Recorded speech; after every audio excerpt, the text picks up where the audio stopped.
Hey, okay. So, the third book, chapter 28, of the providence of pismires in biting off the ends of corn, that the chicken is made of the yolk of the egg. Okay. And how are you doing, Jack? Pretty good. He says he's pretty good. You ready for this? Yeah, this is very different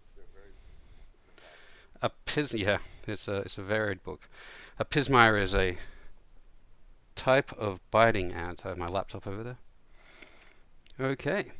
That a chicken is formed out of the yolk of the egg was the opinion of some ancient philosophers, whether it be not the nutriment of the pullet, but also be considered, since umbilical vessels are carried unto it, since much of the yolk remaineth after the chicken is formed, since in a chicken newly hatched, of the stomach is tinted yellow, and the belly full of yolk, which is drawn in at the navel or umbilical vessels towards the vent, as may be discerned in chickens within a day or two before exclusion.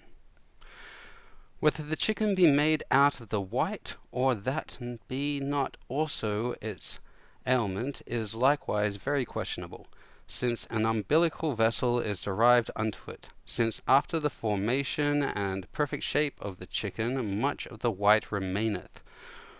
Whether it be not made out of the grando galture germ or tread of the egg, as aqua pendente and stricter inquiry informeth us, doth seem of lesser doubt. For at the blunter end it is not discovered after the chicken is formed. By this also the yolk and white are continued, whereby it may conveniently receive its nutrient from them both. Now that from such slender materials mature should effect this production, it is no more than is observed in other animals, and even in grains and kernels. The greatest part is but the nutriment of the generative particle, so disproportionate unto it, disproportionable, disproportionable unto it. Jeez. Okay, so I'm gonna Google this later. Like, does the chicken come from the yolk or the white? But I think he's onto the right track. The yolk makes sense. Yeah, I guess it grows in the yolk, Yeah, right? yeah, it grows in the yolk, Chicken gestation. I guess. Yeah, gestation. A greater difficulty in the doctrine of eggs is how the sperm of the cock prolificates and makes the oval conception fruitful, or how it attaineth unto every egg. Is he just asking how sperm gets into the egg? Since the vitellary or place of the yolk is very high, since the ovary or part where the white informeth it is in the second region of the matrix, which is somewhat long and inverted. Since also a cock will in one day fertilate the whole racemation or cluster of eggs, which are not excluded in the many weeks after. But these at last, and how in the cicatricula or little pale circle formation first beginneth, how the grando or treadle are but the poles, and so that was of chickens or of eggs, and goes on like this. And establishing particles of the tender membranes, firmly conserving the floating parts in the proper places, with many other observables that occur, that ocular philosopher and singular discolours of truth. Dr. Harvey hath discovered in the excellent discourse of generation, so strongly erected upon the two great pillars of truth, experience and solid reason. Well, yeah, hard to argue with that. Yeah, I guess. That the sex is discernible from the figure of eggs, or that cocks or hens proceed from long or round ones, as many contend, experiment will easily frustrate. Language is so thick. There's no Latin, but if there is, I'm going to skip it. The Egyptians observed a better way to hatch their eggs in ovens than the Babylonians to roast them at the bottom of a sling by swinging them round about till heat from motion had concocted them for that confuseth all parts with any such effect. Is he talking about scrambling eggs by swinging them around and cooking them by swinging them around? He's talking about incubation. Incubation. Oh, really? Well, Oh, a better way to hatch eggs. Yeah, you're right. you don't know the spinning thing. Yeah, yeah, a better way to hatch their eggs in ovens than the Babylonians to roast them at the bottom of a sling by swinging them round about till heat from the motion has. Okay, yeah. What he's saying. That's. Swinging them in ages. Though slight distinction be made between boiled and roasted eggs, yet is there no slender difference, for the one is much drier than the other, the egg expiring less in the exhalation or boiling, whereas in the assation or roasting it will sometimes abate a digram. D-R-A-G-M. What? A digram. I'm going to write that down and see if I can Google that. D-R-A-G-M. What? That is there. That is tree score. What? T-H-R-E-E-F-C-O-R-E. Tree score grains in weight. Okay, this is just an old unit of measurement of weight, I think probably. diagram is just a weird way to say diagram. Oh, or a gram, or a diagram, diagram. Oh, a beta diagram, maybe. Yeah, yeah. Thank you, Jack. Um, Three score grains in weight, and three score, that's a number. Like that's like the 36 or something. It's 3 times 12, maybe. I believe so. Hmm. So a new laid egg will not so easily be boiled hard, because it contains a greater stock of humid parts, which must be evaporated before the heat can bring the exhaustible parts into consistence. When the hen hatcheth not the egg in her belly, or maketh not at least some rudiment thereof within herself, by the natural heat of inward parts, since the same is performed by incubation from an cutwood warmeth after. Why the egg is thinner at one extreme? Question mark. Why there is some cavity or emptiness at the blunter end? Question mark. These are things that eggs are like. They have these properties. The score is 28, by the way, for 20. A score is 20 years, thank you, so 60 years. Why we open them at that part? Question mark. Why the greater end is first excluded? I don't have to say question mark to all this is dumb.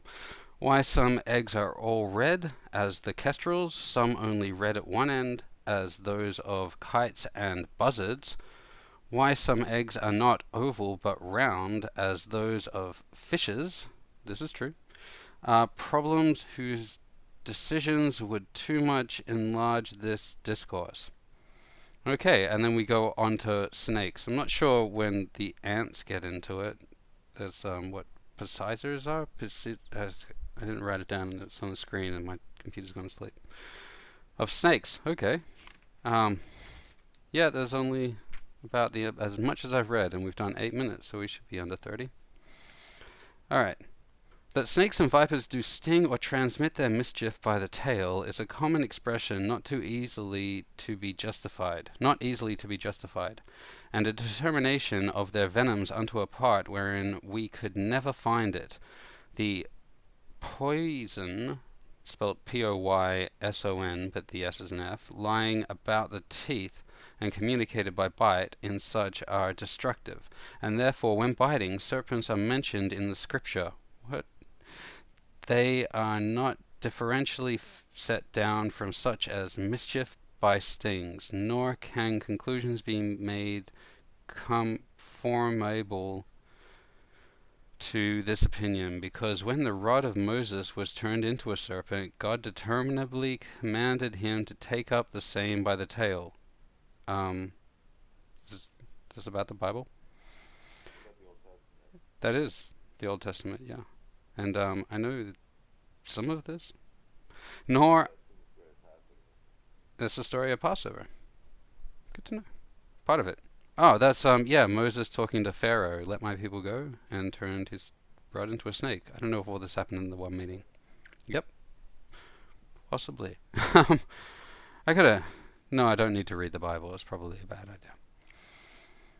Like, definitely live with my commentary and drinking. No, no, not as easy to understand as this. Nor are all snakes of such empoisoning qualities as common opinion presumeth, as is confirmable from the ordinary green snake with us, from several histories of domestic snakes, from Ophiophagous nations, and such as feed upon serpents. Surely the destructive delusion of Satan in this shape hath much enlarged the opinion of their mischief, which notwithstanding was not so high with the heathens, in whom the devil had wrought a better option of this animal, what? Being sacred unto the Egyptians, Greeks, and Romans, and the common symbol of sanity. I kind of missed all that. Okay, I'm going to keep going. Yeah, lost me too. In the shape whereof Aesculapius, the god of health, appeared unto the Romans, accompanied by the ambassadors to Rome from the Epidaurus, and the same did stand in the Tiberine isle upon the temple of Aesculapius. Okay, so they're talking about some Roman stuff, and I think they're talking about the serpent and the staff is an ancient symbol. I think that we use it for medical reasons in this day and age, and this is just referencing the antiquity of that symbol. So we're going right back to the snake and the staff in the Old Testament, but also how the Romans utilized the combining of those images, maybe, into that's what that paragraph was about, of snakes and sea. Full stop. I'm going to keep reading. Thanks. Some doubt may have of the tarantula or poison. What? This is of snakes and. Okay, so this is the end. Some doubt may have of the tarantula or poisonous spider of Calabria, and there's southern Italy has the tarantella, which is the spider dance that you're supposed to do when you get poisoned by a spider. I'm not sure tarantulas are actually poisonous, but all this is actual, cultural stuff. And the magical cure of the bite thereof by music. Yeah, the tarantella.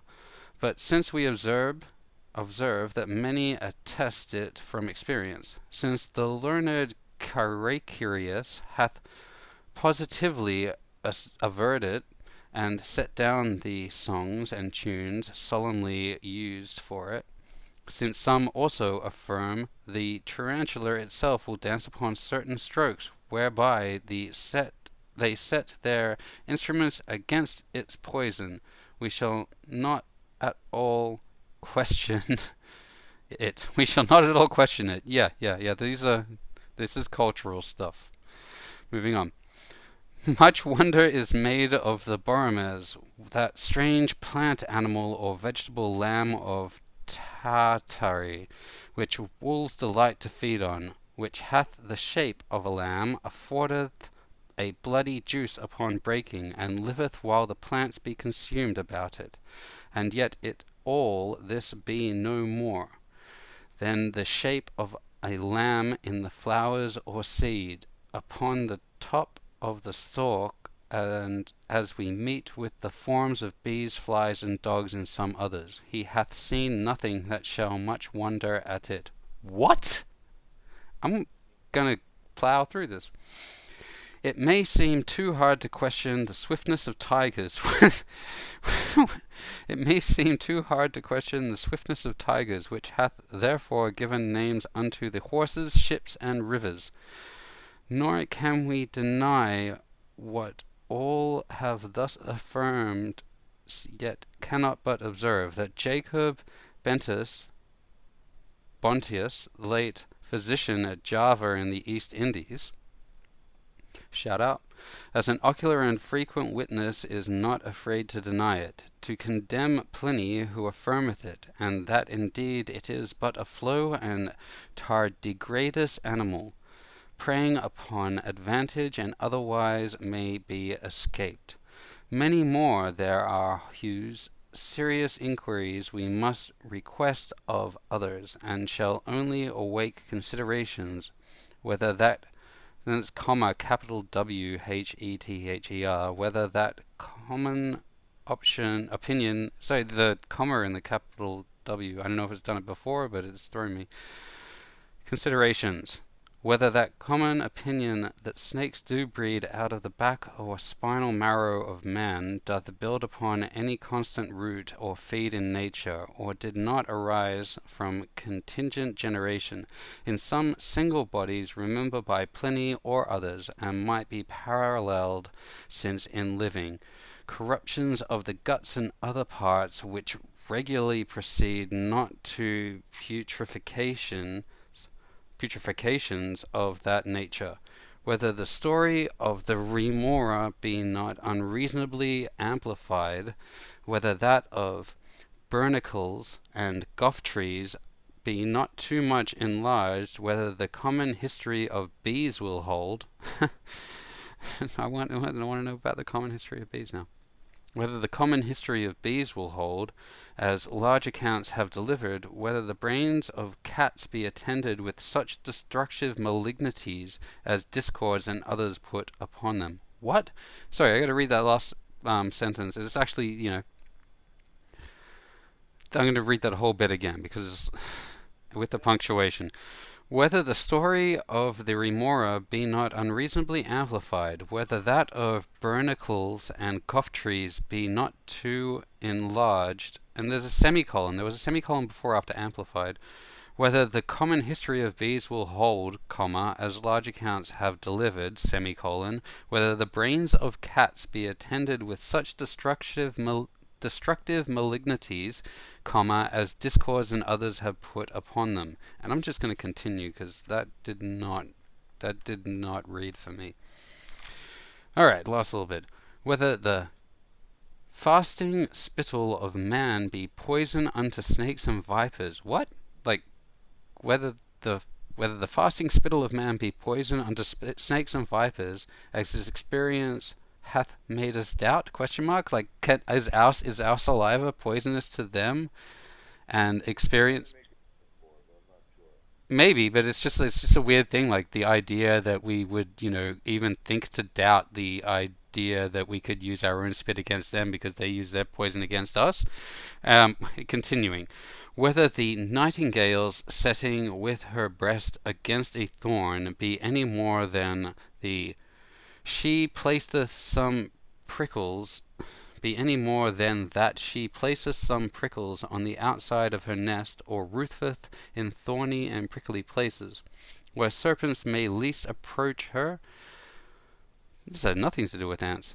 Whether mice may be bred for putrefaction as well as univocal production, as may be easily believed, if that receipt to make mice out of wheat will hold, which Helmont hath delivered, whether quails from any idiosyncrasy or peculiarity or of constitution do innocuously feed upon hellebore, or rather sometimes but medically use the same, because we perceive that stars which are commonly said harmlessly to feed on hemlock do not make good the tradition, and he that observes what vertigos, cramps, and convulsions follow therein in these animals will be of our belief. And then it just says thee, and then it goes on to the fourth book. I think it wants to say end, but it just says